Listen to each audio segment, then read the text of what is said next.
बात करते हैं जो 2000 उत्तराखंड में 2027 के चुनाव हैं। 2027 के चुनाव में एक तरफ बीजेपी है, दूसरी तरफ कांग्रेस है, तीसरी तरफ यूकेडी है, चौथी तरफ स्वाभिमान मोर्चा है। अब मैं आपको एक सीधी और सच्ची बात, सरल बात बताना चाहता हूं कि बीजेपी को हराना यहां पर लगभग नामुमकिन सा लगता है। वो क्यों?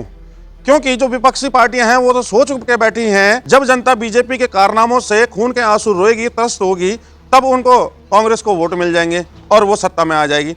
तो कहना चाहूंगा महाराज, गली का कुत्ता पाल लेना परंतु गलतफहमी मत पालना, क्योंकि गलतफहमियां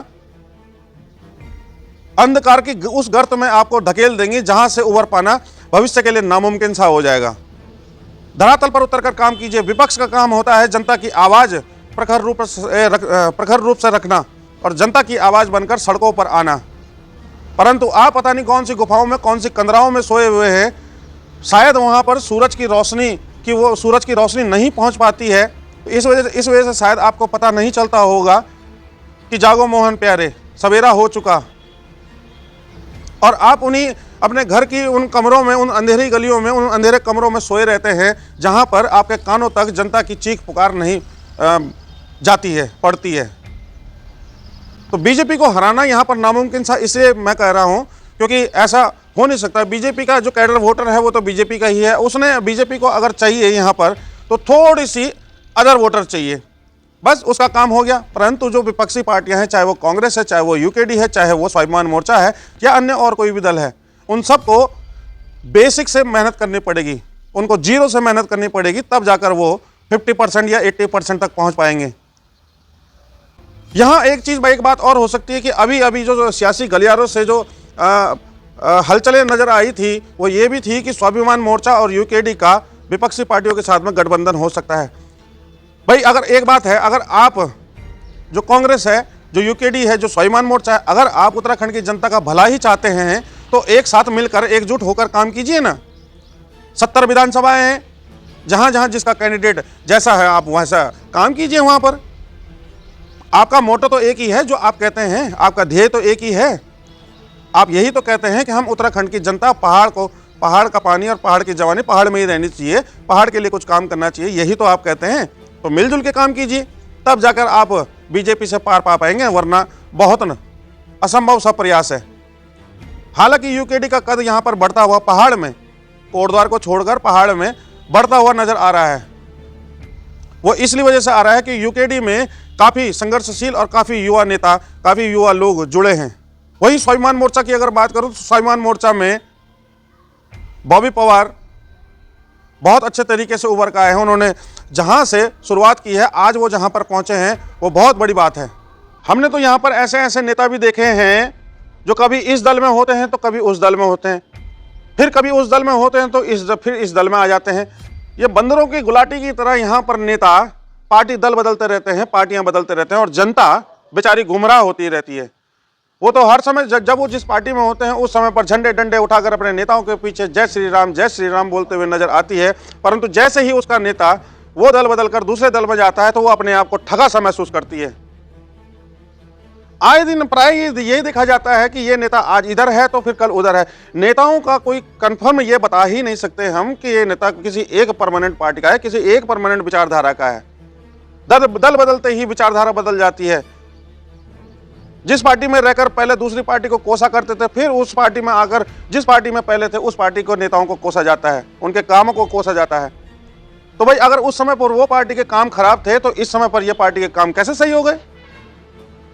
वहीं अगर नेताओं के कामों की बात करें तो यहाँ पर जो मालन का पुल है वो जब बना था, जिस समय उसकी नींव रखी गई थी वो बना था तो 14 करोड़ रुपए में बना था, और जब ये गिरा था उसके बाद रिपेयर हुआ था 2.5 साल के उपरांत तो वो 27 करोड़ रुपए में रिपेयर हुआ था। आप सोचिए कि जिस प्रदेश में, जिस जगह में, जिस क्षेत्र में 14 करोड़ का बना हुआ पुल 27 करोड़ में केवल मात्र रिपेयर होता है और उसका 1-2 पिलर ही गिरे थे।